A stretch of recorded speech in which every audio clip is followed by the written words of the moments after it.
একদা হজরত মুহাম্মদ সাল্লাল্লাহু আলাইহি ওয়াসাল্লাম তার কলিজার টুকরা কন্যা ফাতেমার সাথে দেখা করার জন্য ফাতেমা রাদিয়াল্লাহু তাআলা আনহা ও আলী রাদিয়াল্লাহু তাআলা আনহুর বাড়িতে উপস্থিত হলেন।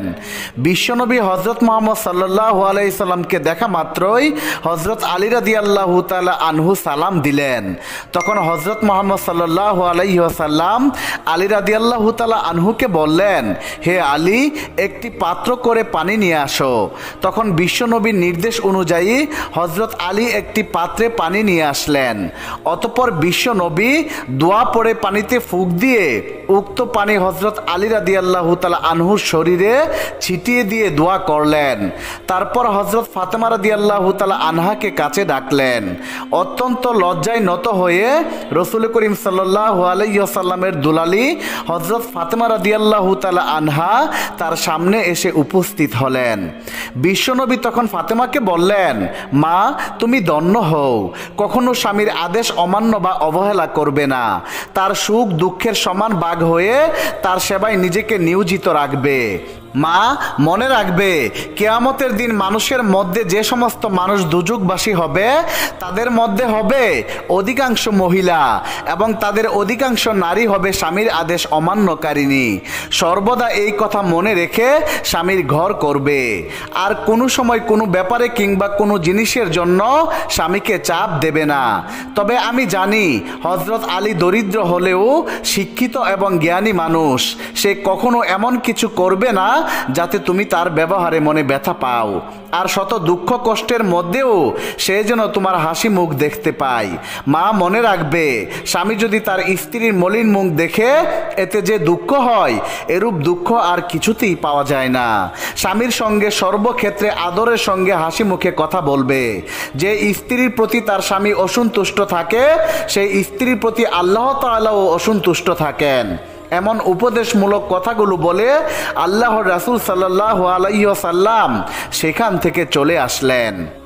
হজরত আলী রাদিয়াল্লাহু তাআলা আনহুর সাথে বৈবাহিক বন্ধনে আবদ্ধ হয়ে সংসার জীবনে যাওয়ার পর থেকেই হজরত ফাতেমা রাদিয়াল্লাহু তাআলা আনহা কষ্টে দিন কাটাতে হয়, কারণ হজরত আলী ছিলেন অত্যন্ত গরিব মানুষ। মা ফাতেমা জাতাগল ঘুরাতে ঘুরাতে হাতে ফুসকা পড়ে গিয়েছিল। এমনও বর্ণনায় পাওয়া যায় যে স্বামীর ঘরে গায়ে জড়ানোর মতো মাত্র একটা চাদর ছিল। সেই চাদরটি এত খাটো ছিল যে তা দিয়ে মাথা ডাকতে গেলে পা বের হয়ে যেত, আর পা ডাকতে গেলে মাথা বের হয়ে যেত। জীবিকার অবস্থা এত করুণ ছিল যে কখনো কখনো পুরো সপ্তাহে একবারও চুলায় আগুন জ্বলতো না। হজরত ফাতেমা রাদিয়াল্লাহু তাআলা আনহা গরিব স্বামীর ঘরে একা একা সাংসারিক সমস্ত কাজকর্ম করে ক্লান্ত হয়ে যেতেন। আলী রাদিয়াল্লাহু তাআলা আনহু স্ত্রীর কষ্ট বুঝতেন, কিন্তু কাজের দাসী এনে স্ত্রীকে সহযোগিতা করার মতো সামর্থ্য ছিল না। একদিন হজরত আলী রাদিয়াল্লাহু তাআলা আনহু জানতে পারেন যে মুসলমানদের হাতে যুদ্ধে বন্দী বহু দাসী এসেছে। এই সংবাদ পাওয়া মাত্র মুচকি হাসি দিয়ে প্রিয়তমা স্ত্রী হজরত ফাতেমা রাদিয়াল্লাহু তাআলা আনহাকে বললেন, তোমার সাংসারিক কাজে সাহায্য সহযোগিতা করার জন্য একজন দাসী নিয়ে আসো। আমার একান্ত বিশ্বাস, তোমাকে যেভাবে আল্লাহর রাসূল ভালোবাসেন তাতে তুমি কোনো দাসীর জন্য আবেদন করা মাত্রই তিনি তা দিয়ে দিবেন। স্বামী হজরত আলী রাদিয়াল্লাহু তাআলা আনহুর বুদ্ধি অনুযায়ী ফাতেমা রাদিয়াল্লাহু তাআলা আনহা বিশ্বনবীর দরবারে উপস্থিত হলেন বটে, কিন্তু অতিশয় লাজুক ফাতেমা কিছু বলতে সাহস পেলেন না। রাসূল করিম সাল্লাল্লাহু আলাইহি ওয়াসাল্লাম কন্যা ফাতেমার আগমন দেখে তার কারণ জিজ্ঞাসা করলেন। তখন ফাতেমা জবাবে বললেন, আপনাকে সালাম দিতে উপস্থিত হয়েছি। অতঃপর দাসী না নিয়ে হজরত ফাতেমা রাদিয়াল্লাহু তাআলা আনহা স্বামীর গৃহে পৌঁছার সাথে সাথে হজরত আলী রাদিয়াল্লাহু তাআলা আনহুর বুঝতে বাকি রইল না যে ফাতেমা রাদিয়াল্লাহু তাআলা আনহা লজ্জার কারণে প্রিয় রাসূল করিম সাল্লাল্লাহু আলাইহি ওয়াসাল্লামের দরবারে গিয়ে আসল সংবাদ গোপন রেখেছিলেন। তখন আলী নিজেই ফাতেমাকে নিয়ে বিশ্বনবীর কাছে আসলেন এবং বললেন, হে আল্লাহর রাসূল, আপনার আদরের কন্যা ফাতেমা লজ্জার কারণে তার আসল কথা গোপন রেখেছিল। সে আপনার কাছে তার সাংসারিক কাজে সহযোগিতার জন্য গনিমতের মাল থেকে একজন দাসী প্রার্থনা করতে এসেছিল। রাসূল করিম সাল্লাল্লাহু আলাইহি ওয়াসাল্লাম উত্তরে বললেন, বললেন, তোমাদের খেদমতের জন্য আমি কোনো কয়েদিকে দিতে পারি না, কেননা আসহাফে সুফার খাওয়া দাওয়ার দায়িত্ব আমাকেই বহন করতে হয়। আমি কেমন করে তাদের কথা বলে যাব যারা নিজেদের বাড়ি ঘরের মায়া ত্যাগ করে বিশ্বজাহানের মালিক আল্লাহ তাআলা এবং তার প্রিয় হাবিবের সন্তুষ্টির জন্য এই পথ বেছে নিয়েছে। এই কথা বলার পর রাসূল করিম সাল্লাল্লাহু আলাইহি ওয়াসাল্লামের কলিজার টুকরা ফাতেমাকে বললেন, হে মা ফাতেমা, তুমি ধৈর্য ধরো। সত্যিকার অর্থে সেই হলো উত্তম মহিলা যার মাধ্যমে পরিবারের লোকজন উপকৃত হয়। অতঃপর রাসূল করিম সাল্লাল্লাহু আলাইহি ওয়াসাল্লামের কথাগুলো হৃদয়পটে অঙ্কিত করে ফাতেমা রাদিয়াল্লাহু তাআলা আনহা স্বামীর সাথে তাদের বাসস্থানে ফিরে এলেন। রাত্রিবেলা বিশ্ব নবী মেয়ে ফাতেমার ঘরে এসে উপস্থিত হলেন। তারা রাসূলুল্লাহ সাল্লাল্লাহু আলাইহি ওয়াসাল্লামকে দেখে সালাম দিলেন।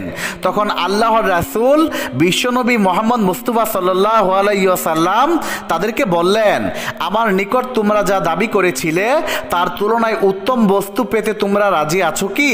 তখন তারা আদবের সাথে নম্র কণ্ঠে বললেন, হ্যাঁ ইয়া রাসূলুল্লাহ, আমরা অবশ্যই রাজি। অতঃপর তাদের দিকে তাকিয়ে বিশ্বনবী বললেন, আমাকে হযরত জিবরাইল আলাইহিস সালাম নামাজের পর 3টি বাক্য পাঠ করার জন্য বলেছেন। সেই বাক্য 3টি হলো, তোমরা নামাজের পর 33 বার সুবহানাল্লাহ, 33 বার আলহামদুলিল্লাহ এবং 33 বার আল্লাহু আকবার পাঠ করবে। রাতে বিছানায় যাওয়ার পূর্বেও প্রতিদিন এই আমলটি করবে। তাহলে একজন দাসী যা কাজ করে দিত সেই কাজের বরকত আল্লাহ তাআলা তোমাদের কাজেই দান করবেন।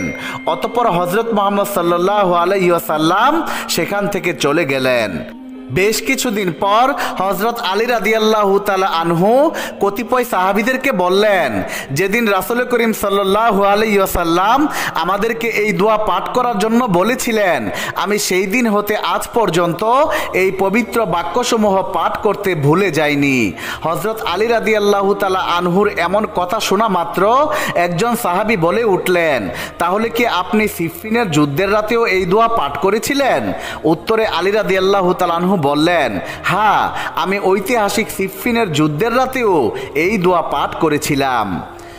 একবার হযরত আলী রাদিয়াল্লাহু তাআলা আনহু জীবিকা অন্বেষণের জন্য গড় হতে বের হয়ে মদিনার উপকণ্ঠে গেলেন। সেখানে গিয়ে দেখতে পেলেন একজন বৃদ্ধা সামান্য ইট পাথর জমা করে বসে আছেন। হযরত আলী বৃদ্ধাকে দেখে মনে মনে ভাবছেন, হয়তোবা বৃদ্ধা তার বাগানে পানি সিঞ্চন করতে চায়। সত্যি সত্যি তার ভাবনা ঠিক হয়ে গেল। অতঃপর পারিশ্রমিক ঠিক করে পানি উঠিয়ে সিঞ্চন করতে লাগলেন। কিন্তু পানি উঠাতে তার শরীরে একেবারে দুর্বল হয়ে যায়, তার হাতে ফুসকা পড়ে গেল।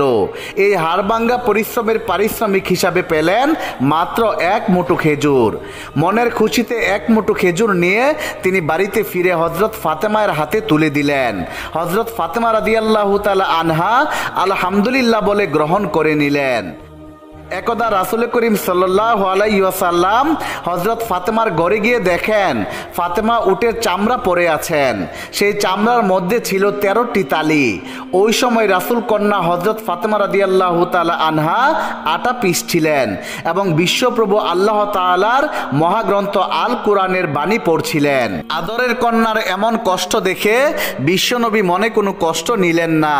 মেয়েকে লক্ষ্য করে তখন তিনি বললেন, হে ফাতেমা, ধৈর্যের মাধ্যমে পার্থিব জগতের সকল কষ্ট শেষ করো এবং আখিরাতের স্থায়ী শান্তি এবং খুশির প্রহর গুনতে থাকো। রহমানুর রহিম আল্লাহ তাআলা তোমাদেরকে উত্তম পুরস্কার দেবেন। একদিন হযরত ফাতেমা রাদিয়াল্লাহু তাআলা আনহা মসজিদে নববীতে তাশরিফ নিয়ে গেলেন এবং রুটির কয়েকটি ছোট ছোট টুকরা রাসূল করিম সাল্লাল্লাহু আলাইহি ওয়াসাল্লামের পবিত্র হাতে দিলেন। রাসূল আকরাম সাল্লাল্লাহু আলাইহি ওয়াসাল্লাম তখন ফাতেমাকে জিজ্ঞাসা করলেন, এই রুটির ছোট টুকরাগুলো তুমি কোথায় থেকে পেলে?